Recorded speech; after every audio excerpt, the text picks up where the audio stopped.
Hello and welcome to Stupid Ancient History with Midgley and Taylor and our expert, non-expert and special guest, James, Lord High Commander of the Science Cupboard, first of his name and knower of nothing. Hello. It's been a while since you had to rattle all that off. Forgotten how much that is, to be honest. And this is the last time. Oh, yay. Anyway, as always, we're wearing togas, we're eating olives, and today we're going to look at the second secession and the 12 tables. Previously on Stupid Ancient History, we've been looking at the last-ditch attempts of the Republic to make a government that was fair and to avoid tyranny. They have a bit of a bugbear about this whole, tyrannical thing, don't they? They're obsessed. They are. Well, it's not been an easy or short journey, has it? Let's be fair. No. And the latest idea to make representation fair was a system based on 10 magistrates who would run things. With the catchy name, the decemvirates. Ooh. I think there's a band that should be called that. 10's too many for a band, though, isn't there? No. Include dancers, you're fine. Anyway, and after a short period of success, and dare we say even fairness, the decemvirates soon became a tyranny under the rule of Appius Crassus. Every single time this happens. Well, yeah, but to be fair, this was an actual tyranny, James. Not just a consul building his house on a hill. Yeah, it wasn't just a made-up one. He was a badass as well, so, And as with the fall of the Tarquins, things came to a head when Crassus... He's a proper wrong on him, isn't he? Tries to take, should we say, ownership of the plebeian girl, Virginia. Until her dad stepped in and killed her with a butcher's knife in the forum. I'm remembering all this now. There was a massive lick-off, wasn't there, Taylor? There was. There's always a lick-off after a murder, I find.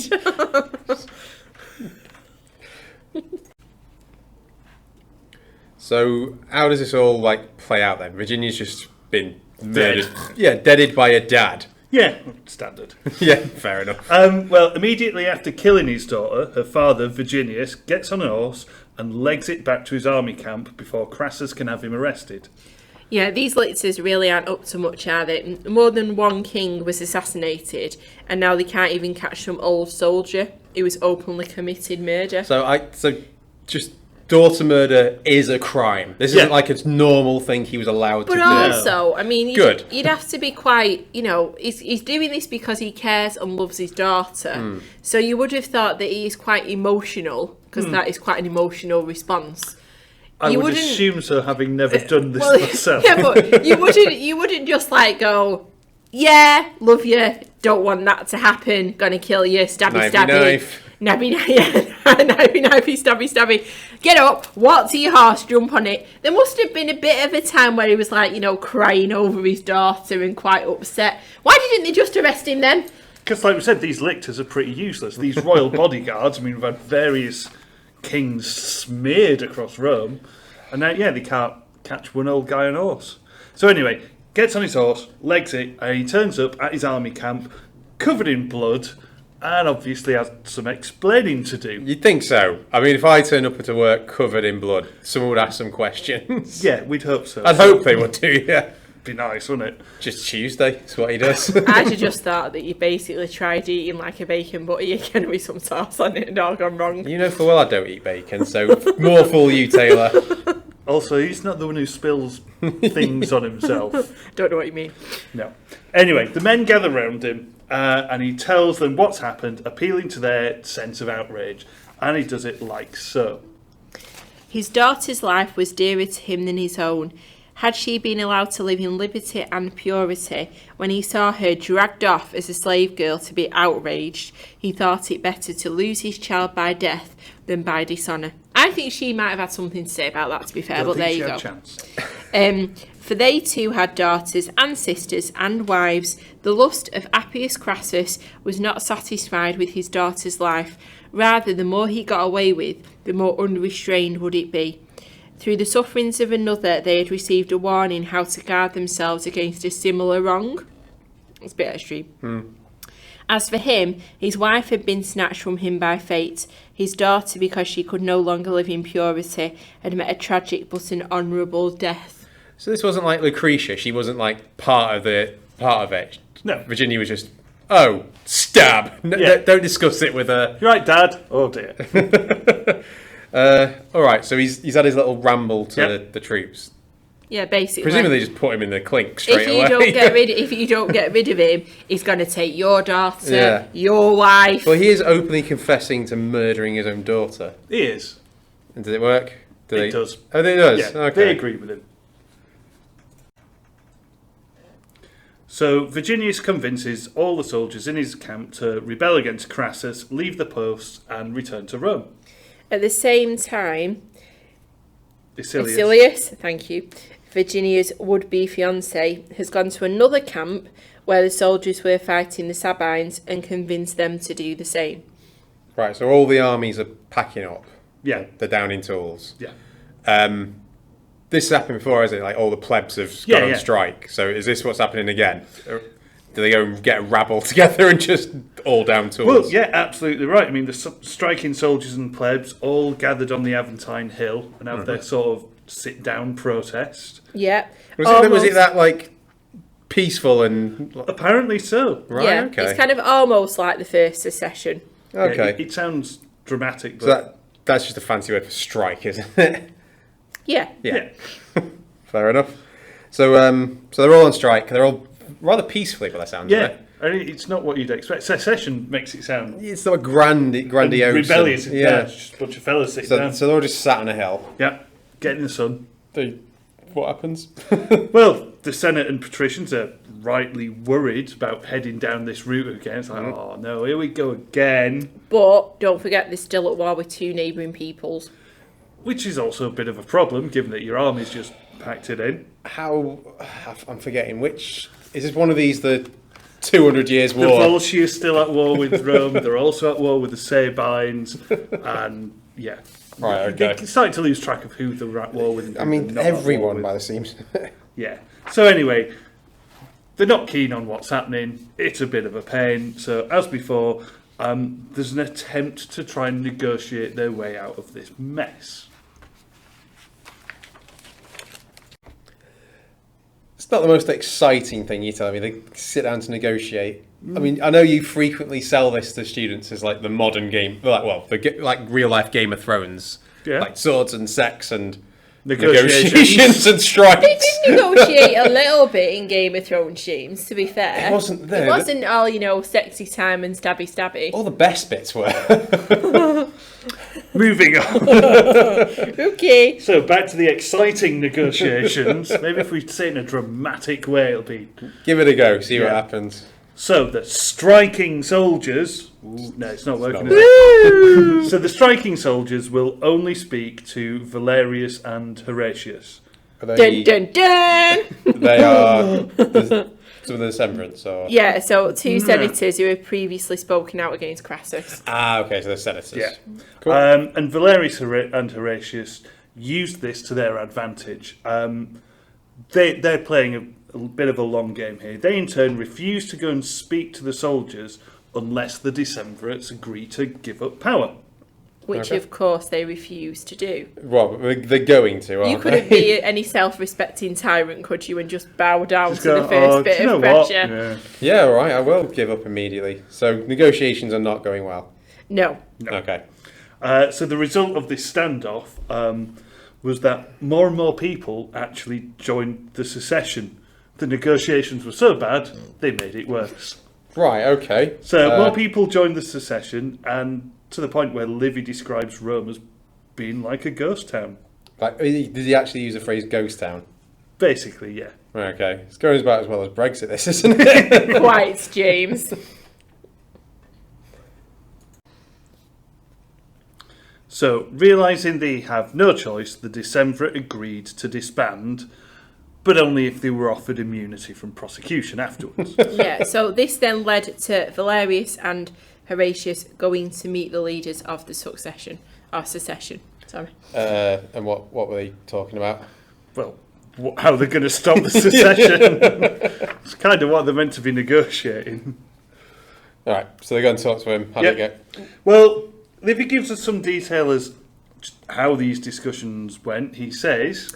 They demanded the re-establishment of the tribunician power and the right of appeal, which before the Decemvirs had been their main security. They also demanded a pardon for those who had led the soldiers and the plebs to recover their liberties via secession. The only eventual demand made was with reference to the punishment of the Decemvirs. They insisted, as an act of justice, that they should be surrendered, and they threatened to burn them alive. Wow. Nice. I mean, this is a negotiation, isn't it? Is that like your harsh thing you go in with and then you talk down? That's the bad cop. Yeah. Yeah, I mean, it's a fair point. I mean, the two senators clearly know this is a non-starter. Do you mind giving up your powers and being Burning to burned death? alive? Oh yeah, that's fine. So the two senators know it's a non-starter, and they in turn respond with, The demand you have put forward as the result of your thinking are so fair that they would have been voluntarily given, for you asked for them as the safeguards of your liberties, not as giving you license to attack others. Your feelings of anger are to be excused rather than allowed, for it is through hatred of cruelty that you are actually hurrying into cruelty, and almost before you are free yourselves, you want to act the tyrant over your enemies. Okay, that's quite fair. yeah, it's just, yeah, you can have these, just Yeah. hold off on the burning. Doesn't look good. Bit of a tyrannical thing to do. It's the fun bit, though. Yeah, but shh.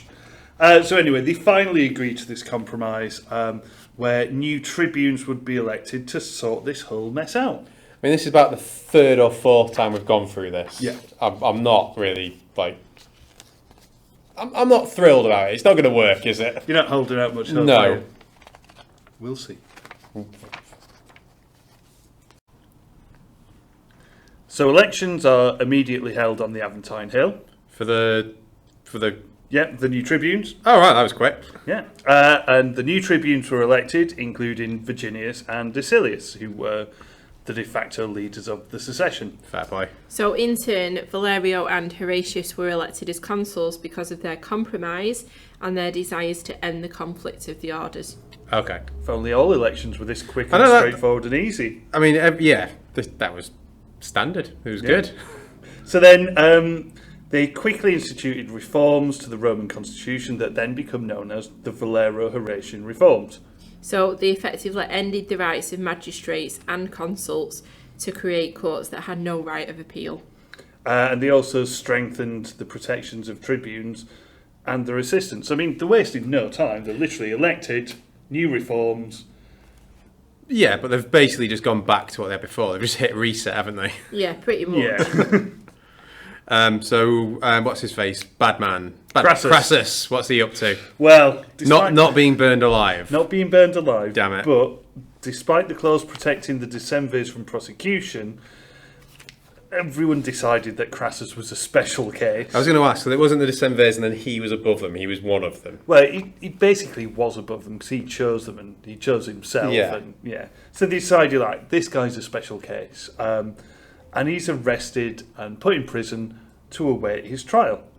And knowing this probably wouldn't end well for him, he commits suicide. What a weasel, eh? Yeah. You were hoping for some glorious moment of vengeance, I mean, it's weren't just... you? They never really get the comeuppance that you hope they get. No. But then, equally, following suit, the other Decemvirs either go into exile or commit suicide themselves. So despite the fact they were pardoned, they weren't convinced it was going to stick. Yeah, they were pardoned, but it's like, yeah, we know what we did. So if Yeah. everyone around Rome hates them, where do you go into exile? Wherever hates Rome. Which at this point is pretty much anywhere Yeah. you're I at mean, war they with. are- they are still Romans, though, aren't they? Or... Yeah. I mean, the Volsci would probably take them in. You'd be fair safe enough. there for another 150 years, Till that war's over. eventually. So it's done then. So Rome's happy. No more bad man's in charge. Not quite, Obviously not. no. It never is. Well, I mean, yeah, Rome's got a few hundred years still to go. But yeah, as soon as Crassus has been dealt with, or dealt with himself, Right. Valerius and Horatius carry on with the reforms and publish the 12 tables. So this is essentially the same as the 10 tables, but with 2 more to protect the rights of the patricians. Obviously, Okay. because they need I was protecting. going to say, like, nothing extra for the plebs, just the patricians. Not yet. Okay. So, I mean, these are all displayed in the forum on nice bronze tablets, and they clearly laid out the rights of all Romans, regarding property, their duty, law, religious requirements, and so on. But importantly, didn't address the idea that all Romans were equal in the eyes of the law. Okay, so we've still got a bit of a class system going on. Yeah, and then there's a pretty big gap. Right, okay. Yeah, so the 12 tables were incredibly flawed, and the patricians and plebs were still suspicious of each other. I wonder why. I can't imagine why. No. So you've just told me this was all a waste of time. Nothing has changed. They are literally back where they started. Yeah. Yeah. The No, they've got two new tables. It doesn't seem to have solved any of the problems, though, does it? No, but they've got two new tables, James. Right, okay. Maybe they need a bit more than the two. The 13 tables. Oh, God. Or maybe have a bit of a rewrite, version 2.0 or something Maybe like they that. just need a new way of governing Rome. I mean, maybe. I'm sure this is where... Is that a little bit of a foreshadow there? Hint! Stay tuned! You just can't go an episode without dropping Augustus in somewhere, can you?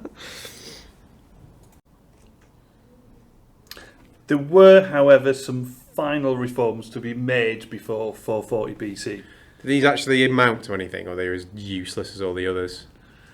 Well, As useless as all the others. Excellent. Yeah, so in 445, a senator called, great name, Gaius Canuleius, That is a good name. it is a It good is. name, isn't it? Managed to lift the ban on marriage between plebeians and patricians. Is this because he wanted to marry a pleb by chance? I wouldn't like to speculate. But again, according to Livy, it seems that Canuleius actually wanted to do a lot more. Not as relating to his marriage. X-rated version out now! Oh my god. Yeah, no, that's not an actual thing. So he wanted to allow plebeians to stand for election as consul. Yay! Power to the people. Yeah. That seems like one of those good things that would never actually happen. Well, Well, obviously, the Senate were having none of this, so they did not want the plebs kind of gegging in on their political kind of superiority that they've got. Yeah. But they offered a compromise, which was that patricians and plebeians could stand as military tribunes. So is that like the Master of Horse thing, or that's not really a thing anymore. They've is that, given up on that. They've done that. Okay. Yeah, so the idea is that both patrician and plebeian could lead armies in battle and would have significant influence over the army. Okay, but that's not. That's just. It's not consul by It's not any consul. It's just a military leader. Yeah. Okay. Yeah, it is very different, but at least it gives the plebs kind of another voice within the Senate, as the Republic gradually kind of eased back into its system of consuls and tribunes after the disaster that was the decemvirates. So they are getting some power, but obviously not as much as this guy would like them I mean, to. this is. You could have told me that 5-6 episodes ago. This is just like a cyclical thing, isn't it? Yeah, They get a little bit, but it's basically useless. they kick off, they want something, they basically don't get it, it goes bad, they kick off again. Yeah. Yeah, that's pretty much it then, yeah. And it continues with this republican system until this young chap called Octavian comes along a few hundred years later and effectively chucks the whole system out. I don't think I'll amount to much. He doesn't go down well in history. No, I Wrong! think it'll be a useless little footnote we all forget about. Wrong! So yeah, that's it. That's the end of the early republic. So that's it. Stuff happens. So when you say like that continues, does that literally continue? Like secessions kind of. The secession's not so much, but the system of government pretty much continues. What is the continued concessions to the plebs, and then kind of but we're not really. Yeah, Yeah. concessions, but no concession. Right. Okay. So the big issues coming out of the end of this whole thing, I mean, clearly you've got the fall of the decemvirates and the second secession. It's basically a mashup of the end of the Tarquins, where you swap out Virginia for Lucretia. Yeah. You know, bad man does bad things to woman. To woman. Woman Everyone gets goes, stabbed. everyone goes, ooh, no. And similarly with the secession, it's very, very similar. It's almost like they're just copying and pasting what happened before. Yeah, because I know we've mentioned this at the end of basically every episode. This is written when he's Augustus by this point, isn't Yeah, it? yeah. Like, so when Augustus is in charge, this is being written. Is this just like to really hammer home The problems the problems with the Republic and why the new empire is the way to go? Probably. It could be part of it, definitely. Yeah. Even though Augustus is continually trying to say he's rebuilding the Republic, but it's like the good Republic, not the bad one. Not the naff bits. It's also probably the fact that Livy's sources aren't great. So they'll have different sources, and he's cobbling together 3 scrappy bits of paper and trying to make a narrative out of it. So he's just repeating bits and repeating bits. That's what it is. Yeah, I haven't got much else to say, to be honest. I was going to say the same thing. So you've not got a lot of evidence to go on. So because of that, things just get kind of reused and recycled. 400 years. Yeah, and it fits into this kind of grand theme, doesn't it? That Rome has been saved from the bad side of the Republic by Augustus, but he's still maintaining the good aspects of the Republic and allowing them to kind of keep going. Yeah. So it's also likely that when Livy's describing the early Republic, he's basically describing the Republic of his time. It's unlikely he'll just stumble, down the back of the sofa he finds a document explaining exactly how the early Republic worked. Yeah. He'll come across words like consuls and tribunes, and he'll basically put one and one together and go, right, I know how this Republic works, probably the same. So there's all kinds of holes in it. And the last big issue to look at is this one that has just dogged the Republic from day one, and it's not that it's clearly a dysfunctional system. It's this lack of plebeian rights. The Republic has never properly challenged or addressed the issue of plebeian rights, which is why it keeps coming back. Is that something Augustus did? Sort of. to an extent. I mean, he creates a whole new power dynamic. The patricians and plebs can argue amongst themselves. He's still sat. He's still above everything. That's the thing, isn't it? If you've got this idea that it should be an equal playing field, then you're always going to have the people that feel that it's not an equal playing field, trying to kind of push up and get to the same level as the people that are at the top. Whereas if you make it very clear that there's one person that's at the top and everybody else is below them, well, some of that kind of competition goes away. And then ultimately the emperors just become more and more autocratic as time goes on and more monarchical. So that person that's at the top is the person that's in charge. And it doesn't matter, because it doesn't matter how much you fight against that. Ultimately, they're the ones that have got total control, and they can get rid of you whether you're a pleb or a patrician just as easily. It's just that the patricians are the ones that have got more access to try and show that they're not happy with what's going on. Right, okay. I mean, he does tend to channel everyone's anger at a single individual. Yeah. I'm pretty sure the French royal family might have a thing or two to say about this. Or the Russian royal family. But yeah, plebeian rights still not addressed. It is the perennial problem all the way through. This is why we're just going round and round and round. About the third, fourth time round in this now. Yeah, at least you'll know what to do when plebeian rights are under threat. I mean, we don't have plebeians, but we have basically a class system, and it's not fair. So, yeah, secession, strike.